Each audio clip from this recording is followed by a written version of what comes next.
మనం నల్గొండ వెళ్దాం. నల్గొండలో మా ప్రతినిధి శ్రీనివాస్ మనకు అందుబాటులో ఉన్నారు. ప్రధానంగా ఆలేరుకు సంబంధించి మరోసారి విప్ కిరీటం దక్కినటువంటి పరిస్థితి కనిపిస్తుంది. రాష్ట్ర ప్రభుత్వ విప్గా ఆలేరు ఎమ్మెల్యే బీర్లా ఐలయ్యకు పట్టం కట్టినటువంటి పరిస్థితి కనిపిస్తుంది. సో బీర్లా ఐలయ్యతో పాటు విప్పులుగా మరో ముగ్గురు ఎమ్మెల్యేలు కూడా కాంగ్రెస్ పార్టీ నియామకం చేసినటువంటి పరిస్థితి. ప్రభుత్వ విప్పుల్లో అపాయింట్మెంట్ చేశారు గవర్నర్ తమిళిసై సౌందరరాజన్. అలాగే ఆలేరులో గొంగుడి సునీతపై బీర్లా ఐలయ్య ఘన విజయం సాధించినటువంటి విషయం గత ఎన్నికల్లో తెలిసిన విషయం. ఇక 10 ఏళ్ల పాటు విప్గా పనిచేసినటువంటి మాజీ ఎమ్మెల్యే గొంగుడి సునీత నేపథ్యంలో ఆమెపై గెలిచిన నేపథ్యంలోనే సిటీ ఛానల్ కూడా మనకు తెలుస్తాం. దీనిపై పూర్తి అప్డేట్స్ అందిస్తారు. ఎస్ శ్రీనివాస్ చెప్పండి. ఉమ్మడి నల్గొండ జిల్లా వ్యాప్తంగా చూసినట్లయితే 12 నియోజకవర్గాలకు గాను 11 నియోజకవర్గాలలోనే కాంగ్రెస్ పార్టీ విజయం కేతనం ఎగరవేసినటువంటి పరిస్థితి. ఆలేరు నియోజకవర్గానికి వచ్చినట్లయితే యాదాద్రి భువనగిరి జిల్లాలోని ఆలేరు నియోజకవర్గం గత 10 సంవత్సరాలుగా బీఆర్ఎస్ పార్టీకి సంబంధించినటువంటి గొంగిడి సునీత ఎమ్మెల్యే గెలుపొందారు. ఆమె ప్రభుత్వ చీఫ్ విప్ కూడా పనిచేసినటువంటి పరిస్థితి.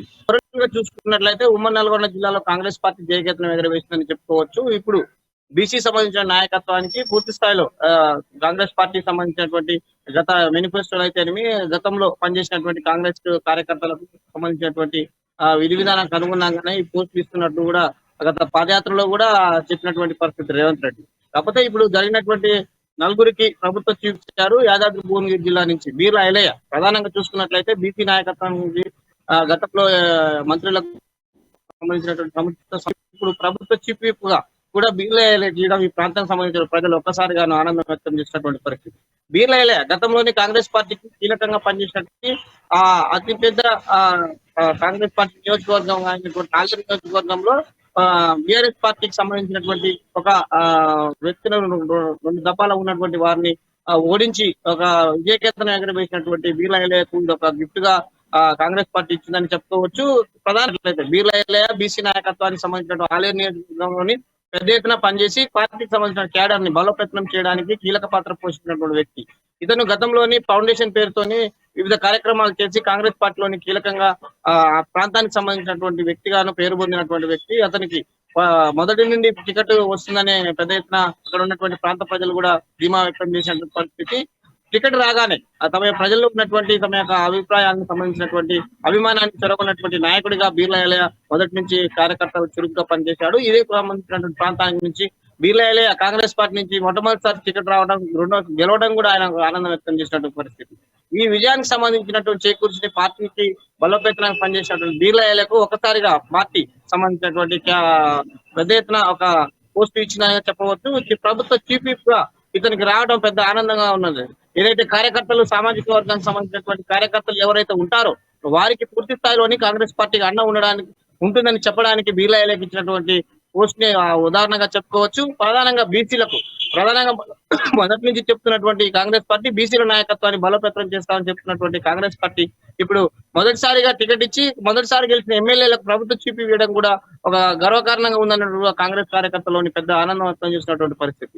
ఇక బీర్లా ఐలయ్య గురించి చెప్పినట్లయితే ఆలేరు నియోజకవర్గంలో రాజపేటకు సంబంధించినటువంటి బీర్లా ఐలయ్య ప్రధానంగా కాంగ్రెస్ పార్టీ ఓవరాల్ గా ఉన్నటువంటి 6 మండలాలలోనే పెద్ద ఎత్తున కార్యక్రమాలు చేసి ఎవరైతే ఎవరైతే కార్యకర్తలు చురుగ్గా పాల్గొనలేదో వారికి శిక్షణ కార్యక్రమాలు పెట్టి పార్టీని బలోపేతం చేయడం కొరకు సోనియా గాంధీ ఇచ్చినటువంటి పిలుపులో భాగంగానే రాహుల్ గాంధీ పర్యటన అయితేనేమి సంబంధించినటువంటి కార్యక్రమాలకు చురుగ్గా పాల్గొని జిల్లా నాయకత్వంతో ఎక్కడైతే జిల్లా క్యాడర్ తో సమన్వయం చేసుకుంటూ రాష్ట్ర కమిటీ పిలుపులో భాగంగానే అనేక కార్యక్రమాలు చేసి పార్టీని బలోపేతం చేశారు.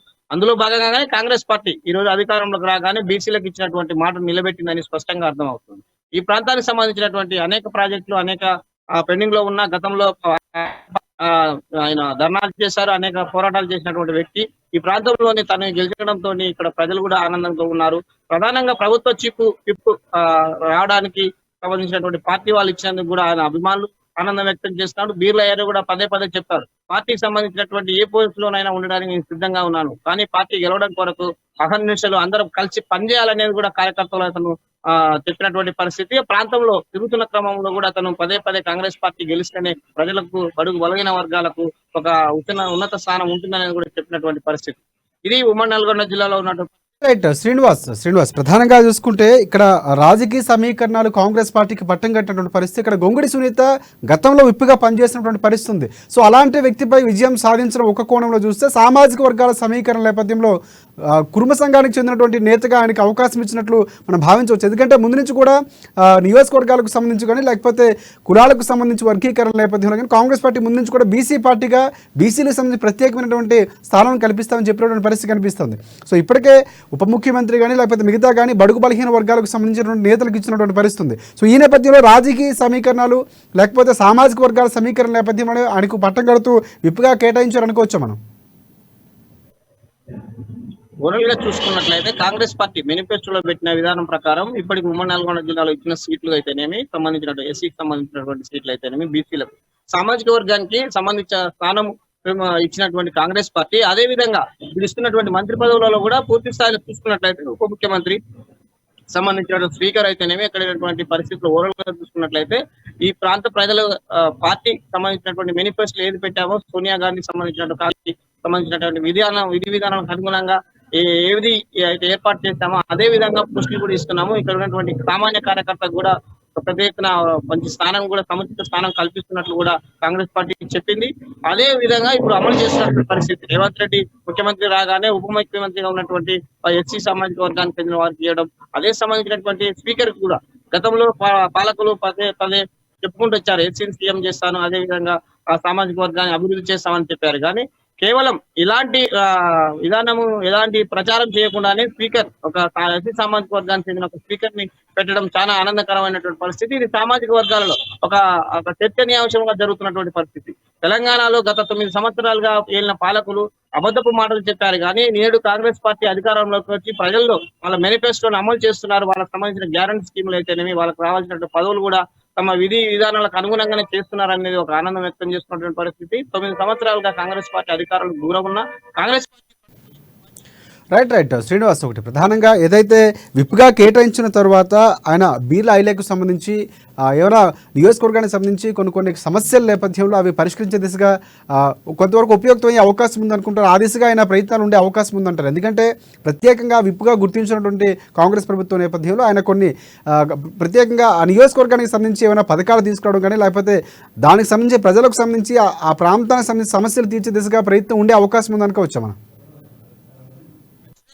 ఇతను గంధమాల ప్రాజెక్ట్ సంబంధించినటువంటి గత పాలకులకు పదే పదే ఇతను విన్నపం చేసుకున్నటువంటి పరిస్థితి. ఆ ప్రాజెక్ట్ కనుక వచ్చినట్లయితే మల్లన్న సాగర్ నుంచి గంధమాల ప్రాజెక్ట్ సంబంధించినటువంటి కెనాల్ ని నత్తనడక నడుస్తున్నాయి. ఈ ప్రాజెక్టులు ఇక్కడ ఉన్నట్టయితే ఈ ఉన్నటువంటి ప్రాంతం పల్లెకి సంబంధించినటువంటి గ్రామీణ ప్రాంతాల్లో ఉన్నటువంటి బీడు భూములుగా మారినటువంటి అన్ని సస్యశ్యామలు అవుతాయి. ప్రధానంగా మల్లన్న సాగర్ నుంచి వచ్చినటువంటి కెనాల్ గంధమాల ప్రాజెక్ట్ ని పూర్తి చేయాలి. ఇక్కడ ఉన్నటువంటి భూ నివాసితులకు కూడా దానికి సంబంధించినటువంటి అమౌంట్ రిలీజ్ చేయాలి. ఈ కెనాల్ మామూలుగా డిజైన్ చేసినారు, దీనికి సంబంధించినటువంటి విస్తరణ పెంచాల్సిన పరిస్థితి వచ్చింది. కెనాల్ సంబంధించిన డిజైన్ కూడా మార్పు చేయాలని కూడా ఇతను గతంలో గంధమల్ల ప్రాజెక్ట్ సంబంధించిన పెద్ద ఎత్తున నిరసన కార్యక్రమాలు చేశారు. కాంగ్రెస్ పార్టీ పిలుపులో భాగంగా అక్కడ అనేక నిరసన కార్యక్రమాలు కూడా చేశారు. అయితే గత ప్రభుత్వాలు మల్లన్న సాగర్ సంబంధించిన ప్రాజెక్టు అయితేనేమి గంధమల్ల ప్రాజెక్ట్ సంబంధించినటువంటి నిర్లక్ష్యం చేశారు. కాబట్టి తన అధికారంలోకి రాగానే కాంగ్రెస్ పార్టీ అధికారంలోకి రాగానే పనులు చేస్తానని గతంలో ఆయన హామీ ఇచ్చాడు.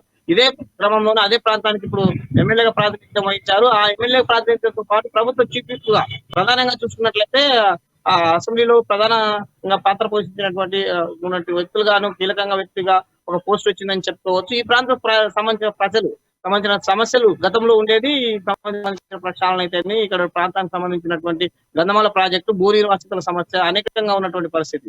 గతంలో చూసినట్లయితే యాదాద్రి సంబంధించిన టెంపుల్ సంబంధించిన ఆటో వర్కర్స్ సంబంధించిన సమస్యలు అయితేనేవి అక్కడ ఉన్నటువంటి కొంతమంది వర్కర్ గా ఉన్నటువంటి భూమి కోల్పోయినటువంటి వారికి అక్కడ ఉన్నటువంటి షాప్స్ కోల్పోయిన వారికి కూడా సమస్యలు ఉండేవి. అదే సమస్యపై బిర్లా ఎలయ్య ప్రతిపక్షంగా ఉంటూ కాంగ్రెస్ పార్టీ నాయకులుగా అక్కడ పెద్ద ఎత్తున ధర్నాలు చేసి ప్రజల సమస్యల కొరకు పోరాడిన వ్యక్తి. అదే వ్యక్తి ఈ రోజు ప్రజా ప్రతినిధిగా గెలవడం తోటి ఇక ప్రాంత ప్రజలు కూడా ఒక ఆనందం వ్యక్తం చేస్తున్నారు. మా సమస్యలు తీరుతాయి, కాంగ్రెస్ పార్టీ అధికారంలోకి వచ్చింది కాబట్టి తీరుతాయి అనే ధీమాలోని ప్రజలు కూడా ఉన్నారు, ఆనందం వ్యక్తం చేస్తున్నటువంటి పరిస్థితి యాదాద్రి భువనగిరి జిల్లాలో.